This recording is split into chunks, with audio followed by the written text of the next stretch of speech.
یہ پیغمبر جو ہم وقتاً فوقتاً بھیجتے رہے ہیں، ان میں سے ہم نے بعض کو بعض پر فضیلت دی ہے۔ بعض ایسے ہیں جن سے اللہ نے گفتگو کی، اور بعض کے دوسرے امور میں مرتبے بلند کیے۔ اور عیسیٰ ابن مریم کو ہم نے کھلی ہوئی نشانیاں عطا کی، اور روح القدس سے ان کو مدد دی۔ اور اگر اللہ چاہتا تو ان سے پچھلے لوگ اپنے پاس کھلی نشانیاں آنے کے بعد آپس میں نہ لڑتے، لیکن انہوں نے اختلاف کیا تو ان میں سے بعض تو ایمان لے آئے اور بعض کافر ہی رہے۔ اور اگر اللہ چاہتا تو یہ لوگ باہم جنگ و قتال نہ کرتے، لیکن اللہ جو چاہتا ہے کرتا ہے۔ اے ایمان والو، جو مال ہم نے تم کو دیا ہے اس میں سے اس دن کے آنے سے پہلے پہلے خرچ کر لو جس میں نہ اعمال کا سودا ہو اور نہ دوستی اور سفارش ہو سکے، اور کفر کرنے والے لوگ ظالم ہیں۔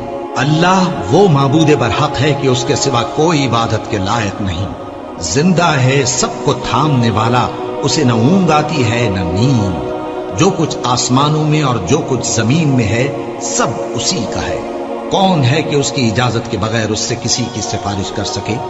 جو کچھ لوگوں کے روبرو ہو رہا ہے اور جو کچھ ان کے پیچھے ہو چکا ہے اسے سب معلوم ہے، اور لوگ اس کی معلومات میں سے کسی چیز پر دسترس حاصل نہیں کر سکتے۔ ہاں، جس قدر وہ چاہتا ہے اسی قدر معلوم کرا دیتا ہے۔ اس کی بادشاہی اور علم آسمان اور زمین سب پر حاوی ہے، اور اسے ان کی حفاظت کچھ بھی دشوار نہیں۔ وہ بڑا عالی رتبہ ہے، جلیل القدر ہے۔ دین اسلام میں کوئی زبردستی نہیں ہے۔ ہدایت صاف طور پر ظاہر اور گمراہی سے الگ ہو چکی ہے۔ تو جو شخص بتوں سے اعتقاد نہ رکھے اور اللہ پر ایمان لائے، اس نے ایسی مضبوط رسی ہاتھ میں پکڑ لی ہے جو کبھی ٹوٹنے والی نہیں، اور اللہ سب کچھ سنتا ہے، سب کچھ جانتا ہے۔ جو لوگ ایمان لائے ہیں ان کا دوست اللہ ہے کہ اندھیرے سے نکال کر روشنی میں لے جاتا ہے، اور جو کافر ہیں ان کے دوست شیطان ہیں کہ ان کو روشنی سے نکال کر اندھیرے میں لے جاتے ہیں۔ یہی لوگ اہل دوزخ ہیں کہ اس میں ہمیشہ رہیں گے۔ بھلا تم نے اس شخص کو نہیں دیکھا جو اس غرور کے سبب سے کہ اللہ نے اس کو سلطنت بخشی تھی، ابراہیم سے اپنے پروردگار کے بارے میں جھگڑنے لگا؟ جب ابراہیم نے کہا میرا پروردگار تو وہ ہے جو زندگی دیتا ہے اور موت دیتا ہے، وہ بولا کہ زندگی اور موت تو میں بھی دے سکتا ہوں۔ ابراہیم نے کہا کہ اللہ تو سورج کو مشرق سے نکالتا ہے، آپ اسے مغرب سے نکال دیجیے۔ یہ سن کر وہ کافر ہکا بکا رہ گیا، اور اللہ بے انصافوں کو ہدایت نہیں دیا کرتا۔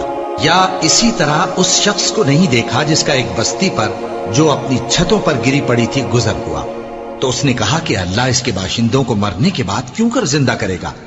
تو اللہ نے اس کی روح قبض کر لی اور 100 برس تک اس کو مردہ رکھا۔ پھر اس کو جلا اٹھایا اور پوچھا تم کتنا عرصہ مرے پڑے رہے ہو؟ اس نے جواب دیا کہ 1 دن یا اس سے بھی کم۔ اللہ نے فرمایا نہیں، بلکہ 100 برس مرے رہے ہو، اور اپنے کھانے پینے کی چیزوں کو دیکھو کہ اتنی مدت میں مطلق سڑی بسی نہیں، اور اپنے گدھے کو بھی دیکھو جو مرا پڑا ہے۔ غرض ان باتوں سے یہ ہے کہ ہم تم کو لوگوں کے لیے اپنی قدرت کی نشانی بنائیں۔ اور ہاں، گدھے کی ہڈیوں کو دیکھو کہ ہم ان کو کس طرح جوڑے دیتے اور ان پر کس طرح گوشت پوست چڑھائے دیتے ہیں۔ جب یہ واقعات اس کے مشاہدے میں آئے تو بول اٹھا کہ میں یقین کرتا ہوں کہ اللہ ہر چیز پر قادر ہے۔ اور جب ابراہیم نے اللہ سے عرض کیا کہ اے پروردگار مجھے دکھا کہ تو مردوں کو کیوں کر زندہ کرے گا، اللہ نے فرمایا کیا تم نے اس بات کا یقین نہیں کیا؟ انہوں نے کہا کیوں نہیں، لیکن میں دیکھنا اس لیے چاہتا ہوں کہ میرا دل اطمینان کامل حاصل کر لے۔ فرمایا کہ 4 پرندے لے لو، پھر ان کو اپنے سے ہلا لو اور ان کے ٹکڑے